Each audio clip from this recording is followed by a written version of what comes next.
Hello everyone, I just rolled back into town last night late from Grid Life Alpine Horizons. Excellent event. Nick Swan puts on a hell of a show. It was great to be out there.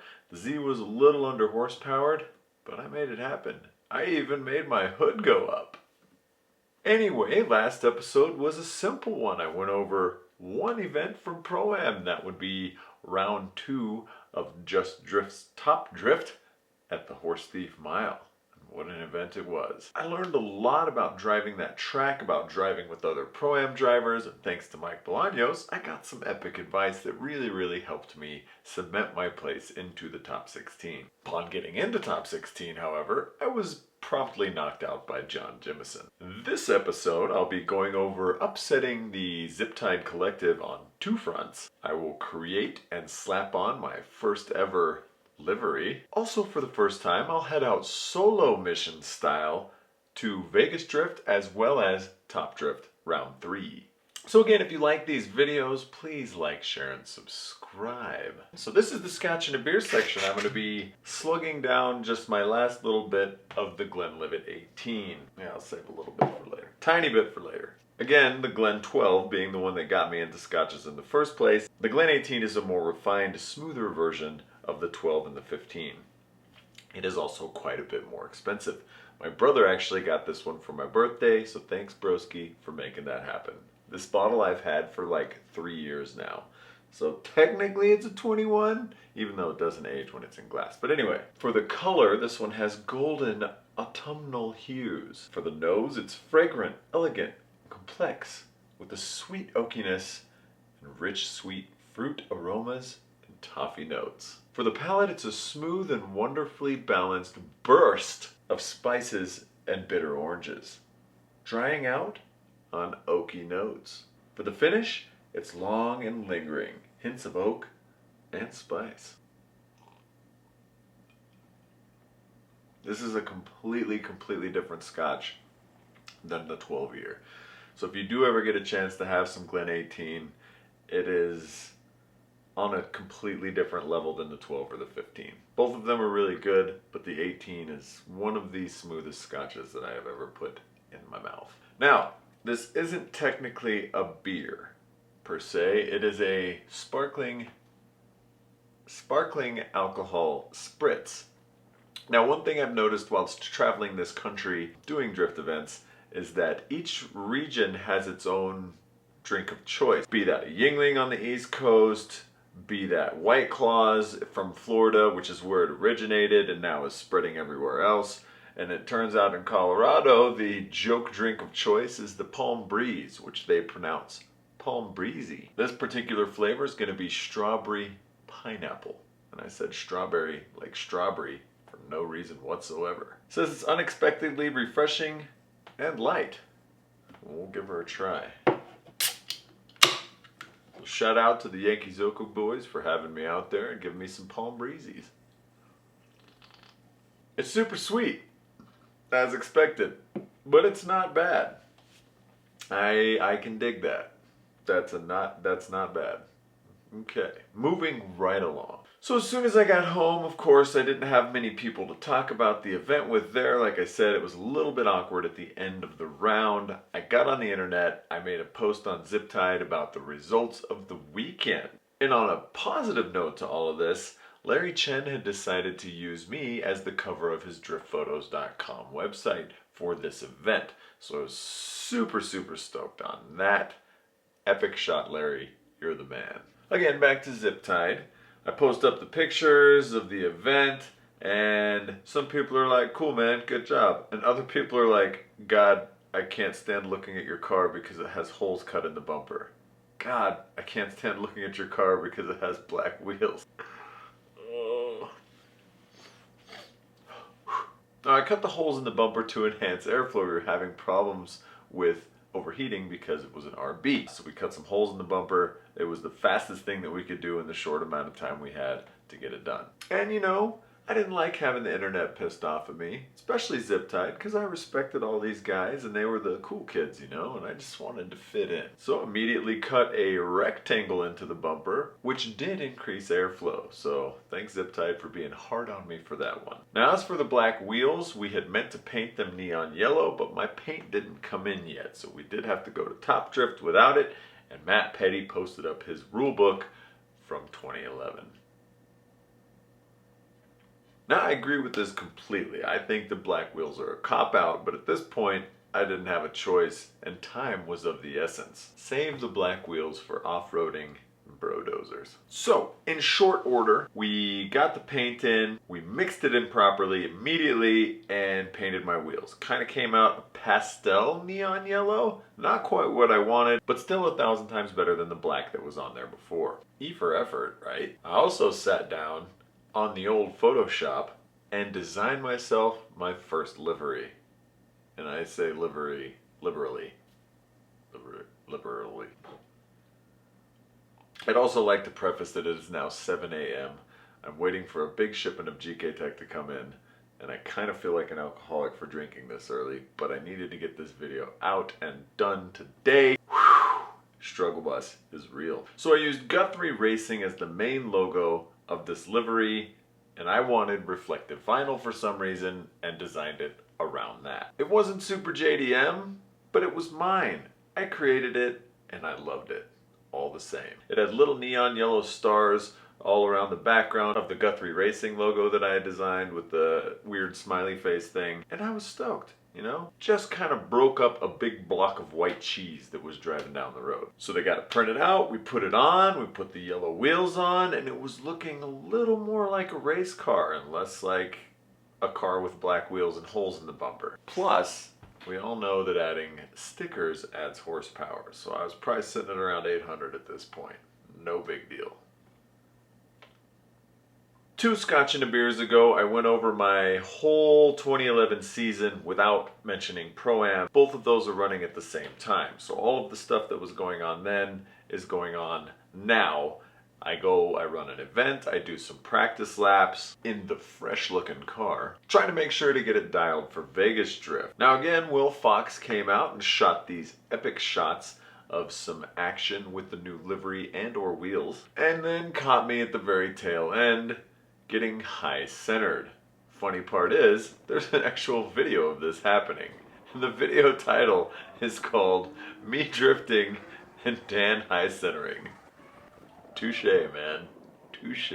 With a little bit of help, they pushed me off and I went about my business. Now, Jim had an FD round the same weekend as Vegas Drift, so he was off doing Formula Drift stuff, and I was about to embark on my first solo mission to a Pro-Am event. I was kind of pumped. I tapped my buddy Ed and Santiago. We borrowed one of Jim's small trucks and Jim's small trailers, called the Tiny Rig. And I think they called that truck Fluffy, which is an awesome name for a truck. And we load up and we head to Vegas. I do want to preface that I got another sponsor right before this event called Polestar Spark Plugs. And immediately my tuner was like, don't put those in your car. We're just going to run NGKs and you can run the sticker. Sell those. And I was like, oh. Ooh. Alright, so that's what I did. I mean, BMXers do that all the time. They'll get a Huffy and slap Terrible One stickers on it or whatever. Anyway, doesn't matter. We roll into Vegas about 1:30 in the AM, which is kind of a trend that carries with me today, unfortunately. And being Vegas, we decided to stay out and drink till 5. At around 5:30, we decided it'd be a good idea to maybe go and take a nap, you know, because I'm going to be competing at Pro-Am.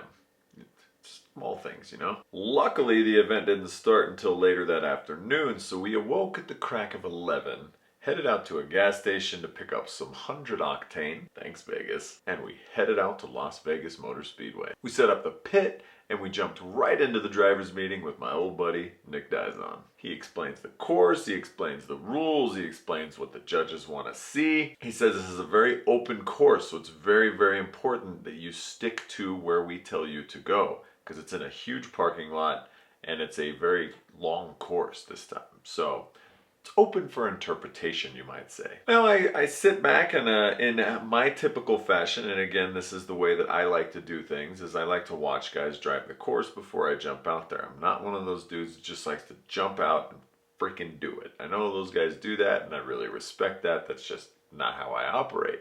So I head out and I watch for about 10 minutes, and I'm seeing some goddamn legends driving. So George Marstonovich and Mike Burns are out there like the first guys out for practice, and they're absolutely shredding already. I love watching these two guys drive. Still do to this day. They always put on a show, and they never disappoint. Mike and George both have this super JDM style. Big, hard, fast flicks at entry, wings hanging over the wall. It's just like, how am I even going to compete with this? This is insane. Guys are so freaking rad. This event would also be the first time I ever got to drive with Corey Hosford. We actually ended up getting lined up in practice a couple of times and went over to meet him and talk to him. He's a silly guy, just like me. And we became friends after that. That's what this is about. It's all about making friends. Now, Corey and I have gotten to do some pretty fun stuff over the years. I actually just hung out with him at Grid Life again. And it's these lifelong friendships that kind of make drifting even more special than it already is to me. Now, that being said, this course was really, really good practice for tandem with me because it was so big and so wide, you could kind of choose your line where you wanted to go. I got so much practice in, I ran the batteries out of my camera that I had, so I didn't get any of qualifying or any of competition. But the course was super, super fun. And I loved driving with everybody that was at Vegas Drift for this round.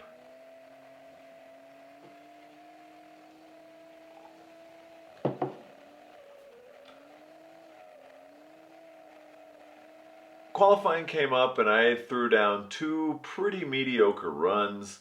I wasn't super stoked on them, but the judges seemed to like them, and I guess that's what matters. Because I ended up 11th in qualifying, so hey, I'll take that. My first battle would put me up against fellow Top Drift driver Alex Villebrille.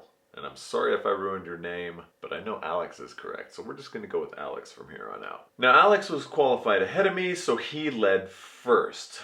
And what do I do right upon initiation, like a complete freaking moron? I enter and I pull the e-brake, slide a long ways without putting my foot on the clutch. For some stupid reason, I stall the car out. Needless to say, I had a huge bobble, dropping it back down into second gear, popping the clutch to get the car to turn back on, and then I had to play catch up to Alex for the rest of the run. Now, I did catch up to him, but the proximity wasn't there, and I was like, all right, sick, my weekend's over. Way to go, moron. I don't know why you did that, but you did it. Don't do that again. Now we switch places and we blast down the straightaway. We enter and I can hear Alex right here. We transition. I can hear Alex right here. I'm like, God damn it, I'm gonna lose this freaking battle. This course had the donut around, and around that donut, Alex had spun out and shortly thereafter blown his motor crossing the finish line. So not the way I wanted to get the win, but I did get the win. Now, had Alex not blown his motor, he definitely would have got the win because he was all over me like flies on shit. So that put me into my first grade 8. Now, my grade 8 battle put me up against Mauricio Ornelas, I think. God, these guys have really hard last names, and I'm sorry that I butchered that. But Mauricio's a really good dude, good driver. We communicated about RB stuff, because he was one of the only other dudes out there with an RB. Weird. And we got this epic, epic practice run in earlier that day.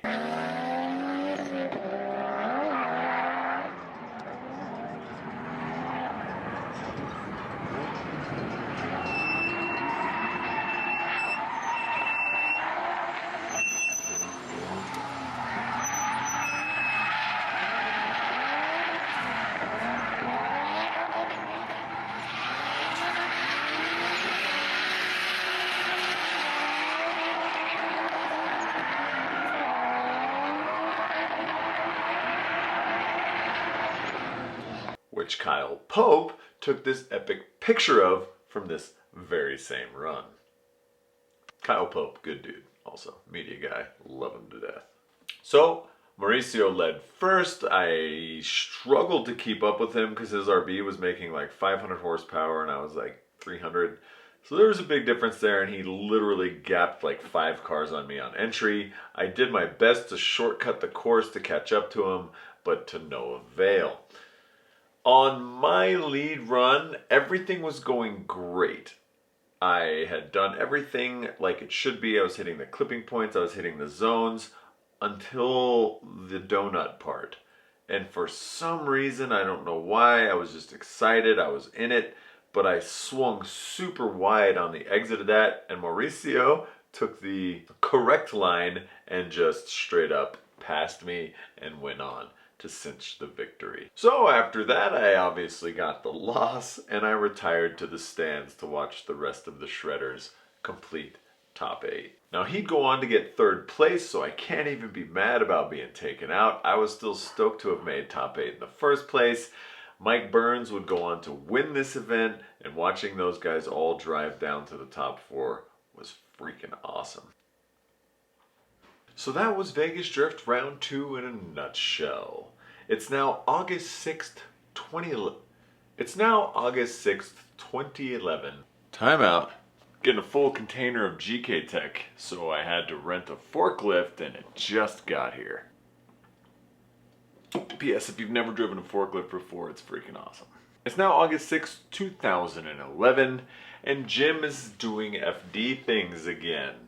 We grabbed the short rig, and this time I tapped my buddy Dave Souvannaysouth and Alan Aiken. And we head back out to the California desert to find the glory that is Willow Springs. Again, in typical fashion, we get a late start leaving at 3 o'clock in the a.m.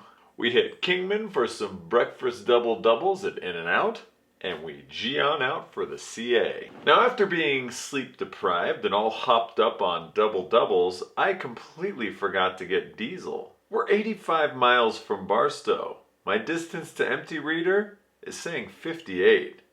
That math doesn't work out well. We may have a problem here, Houston. I slow her down to like 35 miles an hour, turn off the air conditioner, turn off the radio, roll down all the windows, and cruise. I pop it in neutral and coast down every hill that I can whilst maintaining that precious speed. Now the distance to empty has been 0 for 8 miles at this point, so kudos to Ford for allowing us to do stupid things like that. Finally see a beam of light shining down upon a gas station at the bottom of a hill. We coast on down, I blow the stop sign, coast on in, and end up at the pump. Whew. That was way too close. And at first Dave was like, then he was like, anyway. After the gas scare, we pulled into Willow Springs like nothing had ever happened. Round 3 of Top Drift would be at Walt James Oval. We ended up pitting next to Ryan Bell and Matt Field. Matt Field being a Formula D driver and Ryan Bell being one of the top drivers in Top Drift. It was a pretty cool place to end up. We did consume many nutty buddies. It was super hot, middle of summer, and shade was at a premium, as evidenced by Dave sitting in this tiny rectangle of the good stuff. We hit the drivers meeting where in my blog I explained that Charlie had just said that somebody had died on this track the previous week. Way to put a freaking damper on things, Charlie. We don't want to hear that stuff. That's bad news, man. On top of that, again, he goes over the course layout, the judges explain what they want to see, and I made this crappy MS Paint rendition of the course layout that we were running. Now I've driven a banked track hundreds and hundreds of times. What I haven't done is run a banked track with a wall on top of it. I'm used to being able to shoot off into the desert if I mess up. Now if I shoot off, I'm gonna go straight into the wall and total my freaking car out. All I wrote about in practice is that I did okay. I have no idea what that even means, but I guess I got the hang of the course and everything was fine.